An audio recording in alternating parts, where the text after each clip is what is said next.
श्री गिरिराज महाराज की जय। कृष्ण कन्हैया लाल की जय। अखंड मंडलाकारं व्याप्तं येन चराचरं तत्पदं दर्शितं येन तस्मै श्री गुरुवे नमः। भक्ताविलासाचरितानुसारी दुग्धाधिचोरेण यशो विसारी कुमारिकानंदित घोष नारी मम प्रभु श्री गिरिराजधारी। अब कुछ दिन बाद ही नववर्ष का आगमन हो रहा है, तो नववर्ष आगमन से पूर्व ही आपको नववर्ष की बधाई, नए साल की बधाई। नववर्ष जो है यह सभी के जीवन में आशा, उत्साह का एक नवीन प्रकाश लेकर के आता है। सभी देशों में, सभी समुदायों में नववर्ष बड़े उत्साह के साथ में मनाया जाता है और सबका अपना अपना तरीका है मनाने का। नववर्ष का आगमन जीवन में नवीनता का सूचक होता है। व्यक्ति नववर्ष के मौके पर नवीन संकल्प के माध्यम से सफलता की ओर अपने आप को अग्रसर करता है, लक्ष्य बनाता है कि मुझे कौन सा लक्ष्य हासिल करना है जीवन के लिए। नववर्ष में यह कार्य व्यक्ति करता है। दुनिया के विभिन्न भागों में अलग अलग तारीखों में नववर्ष का आयोजन किया जाता है। हालांकि हमारे देश में आज ज़्यादातर अधिकतर देशवासी 1 जनवरी को नववर्ष मानते हैं और मनाते हैं, परंतु यह सत्य नहीं है। वर्तमान में ग्रेगोरियन कैलेंडर अर्थात ईसाई कैलेंडर के प्रचलन के कारण 1 जनवरी को लोग बाग नववर्ष मानते हैं, नया साल मानते हैं। परंतु हिंदू नववर्ष जो है चैत्र शुक्ल प्रतिपदा के दिन प्रारंभ होता है। अलग अलग जगह अलग अलग कैलेंडरों से चीन के लोग जो है वह लूनर कैलेंडर के आधार पर नववर्ष मानते हैं और जो इस्लाम के अनुयायी हैं वह हिजरी संवत के आधार पर नववर्ष मनाते हैं।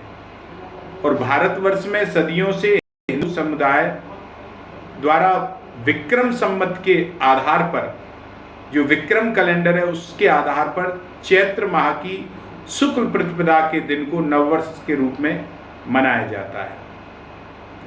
इस नव संवत्सर का, इसे नव संवत्सर या नव संवत के नाम से भी जानते हैं। साथ ही इस दिवस को गुड़ी पड़वा, बसंत ऋतु के आरंभ के नामों से, अनेक नामों से जानते हैं। अलग अलग जगह पे अलग अलग तरीके से जानते हैं। इस वर्ष जो ये है नववर्ष है 22 मार्च बुधवार को चैत्र कृष्ण शुक्ल प्रतिपदा आ रही है, उस दिन मनाया जाएगा। हिंदू जो नववर्ष से विशेषता क्या है, आप जो 1 जनवरी को मनाते हो उसमें क्या है और हिंदू नववर्ष में क्या है? हिंदू नववर्ष में सबसे पवित्र ये दिन है। हिंदू नववर्ष जो है लोग इसे अपने पवित्र दिनों में मानते हैं और महत्वपूर्ण दिन, इसी के दिन हमारा कैलेंडर पंचांग परिवर्तित होता है और नववर्ष जो है नवीनता का प्रतीक माना जाता है। इसी दिन पूजा पाठ और विभिन्न प्रकार के शुभ कार्यों को किया जाता है, ऐसा ये है। हिंदू नववर्ष को विक्रम संवत कैलेंडर के आधार पर मनाया जाता है, जिसकी शुरुआत उज्जैन के राजा वीर विक्रमादित्य रहे, जिन्होंने शकों पर विजय प्राप्त की। उसके बाद में 58 ईस्वी पूर्व इसको मनाया गया। यह पूर्ण रूप से वैज्ञानिक पद्धति पर और आधारित है, जहां नववर्ष को प्रतिवर्ष चैत्र माह में मनाया जाता है।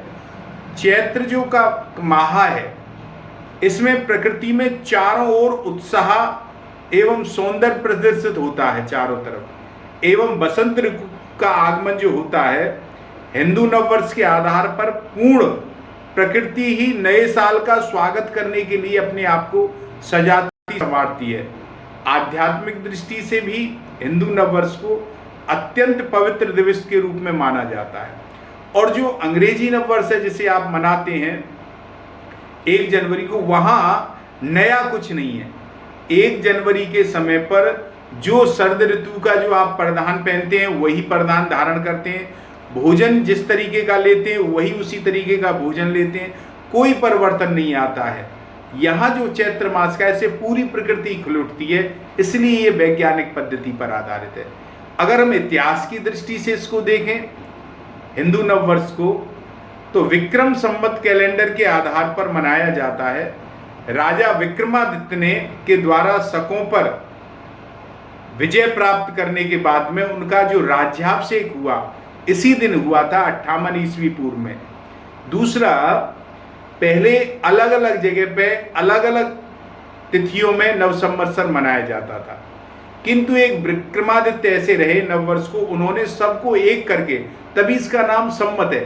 सभी ने सहमति से एक दिन रखा इसका चैत्र प्रतिपदा, इसीलिए इसका नाम नव संवत है। नई संवत का आयोजन किया गया, उन्होंने एक धागे में पिरो दिया, ऐसे विक्रमादित्य।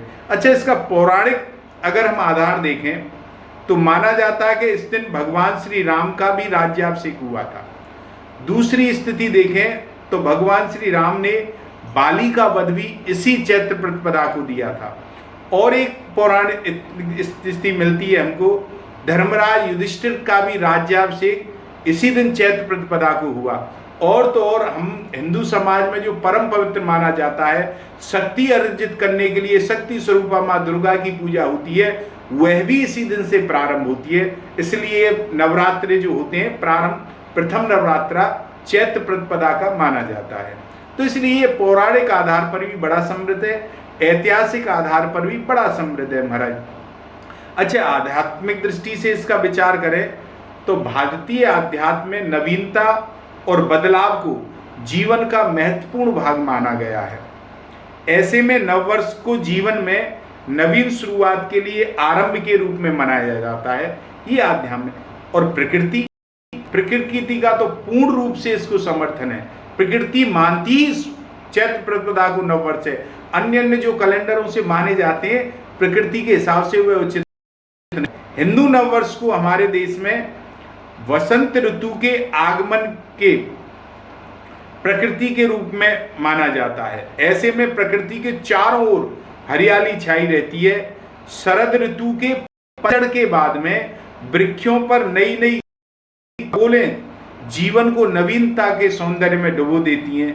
चारों ओर नए नए फूल खिलते हैं, फल पत्तियां, और नए साल के स्वागत के लिए प्रकृति इनका स्वागत करती है। और ये सब नए साल का संदेश लेकर के हमारे जीवन में आते हैं महाराज। तो प्रकृति के अनुरूप तो यही वर्ष है महाराज। अच्छा, अब बात आती है इसको कैसे मनाया जाए। हम लोग जो सनातनी है, हिंदू धर्म है, हमको तो यही मनाना चाहिए, बाकी उसको छोड़ करके आज जो करते हैं उसको मनाया कैसे जाए।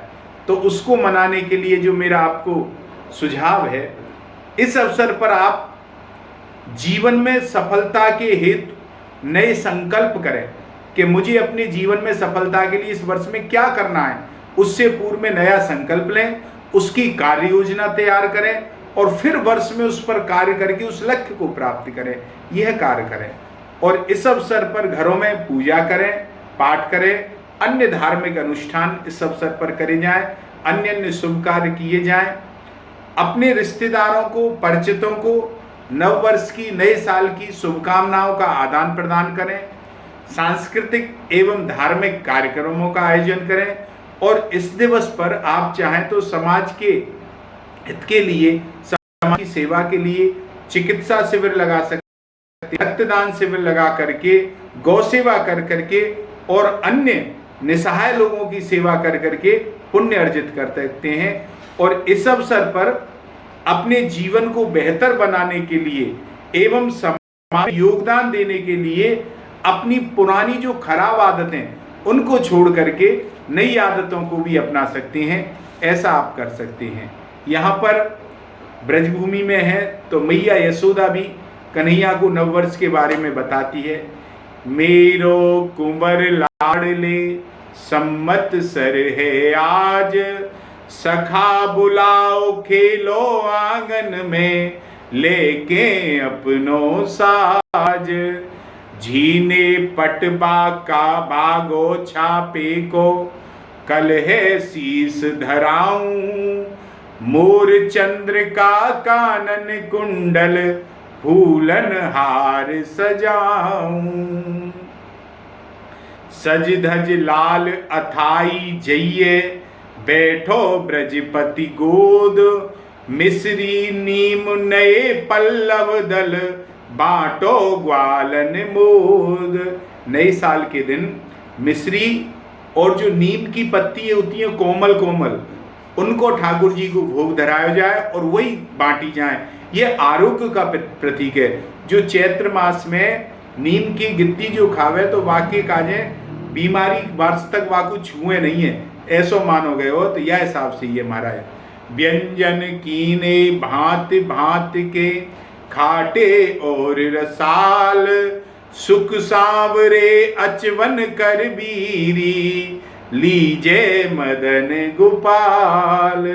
तो आप सबसे मुझे उम्मीद है कि आप सब बड़े उत्साह से, बड़े मनोयोग से अपने जो सनातन धर्म का विक्रम संवत्सर जो है नववर्ष चैत्र प्रतिपदा को इसको मनाएंगे और अपने जो परिचित हैं उनको भी प्रेरित करेंगे, शुभकामनाएं देंगे। पूर्व में ही आपको नव संवत की शुभकामनाओं के साथ में जय श्री कृष्णा, जय गिरिराज जी।